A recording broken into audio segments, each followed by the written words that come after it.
Fez, your number one team in the preseason, now they're 1-3. RJ Bell at the pregame.com studios, just off the Vegas Strip. And we're talking about what is happening with the Carolina Panthers.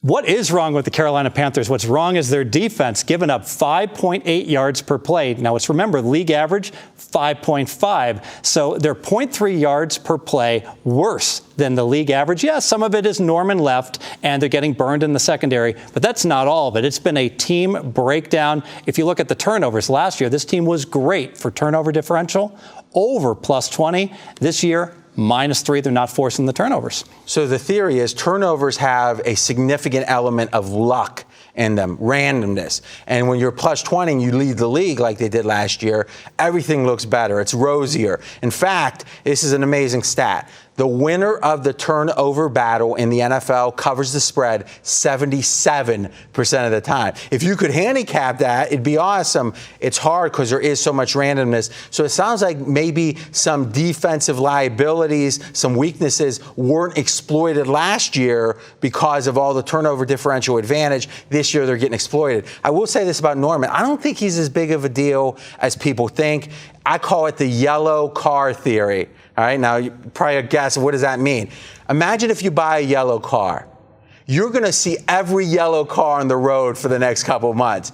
Right? And we have that experience all the time. We do something, oh, look at that license plate. It has something on it, like yours is special now. And lo and behold, you see it all the time. That's a phenomenon with psychology, with sociology. And let's see how it applies here. I think it's a situation where people are saying, oh, look, Carolina just gave up a lot of passing yards. It must be Norman. And let's be honest, or the absence of Norman. Norman's a big talker, yak, yak, yak. He also is a big name, and he's had a good career. And I think people are connecting his yapping to the cause here. I'm not saying it wouldn't be nice to have Norman, but I think it's a small factor. And I think just because they gave up a ton of passing yards, it's something where we're identifying it with Norman, and I'm not so sure that's the cause. Yeah, and some people are saying the cause is strength of schedule, but the teams they're playing have had great defenses, not so much offenses. Denver, San Francisco, Minnesota, all those teams, you know, you worry about their defenses. You don't expect their offenses to torch you. Your other main factor in this. Yeah, so 1 second on that, backing up. So what you're saying is, yeah, they have Carolina played a strong strength of schedule.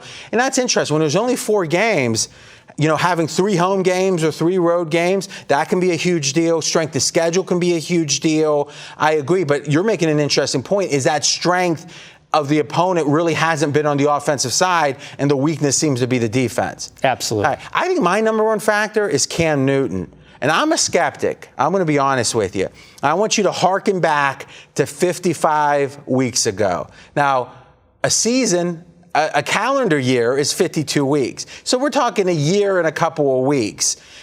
Cam Newton was a big disappointment. He had done 3 years of his career, had passed, and I would say maybe not a big disappointment, but being the number 1 pick in the draft, he was certainly a disappointment. Now, one great year, and let's give credit where credit's due, but how much of that was the turnover differential on the offensive side that you talked about that they benefited from? How much was it that they had a really good running game that he could lean on? Now Stewart not there, and I'll be honest with you, without that running game, I think Cam is maybe being a little exposed, that now we have 3 years and a quarter of Cam playing average or so, at least based on expectation, and we have 1 year him playing exceptional. Which is the true Cam?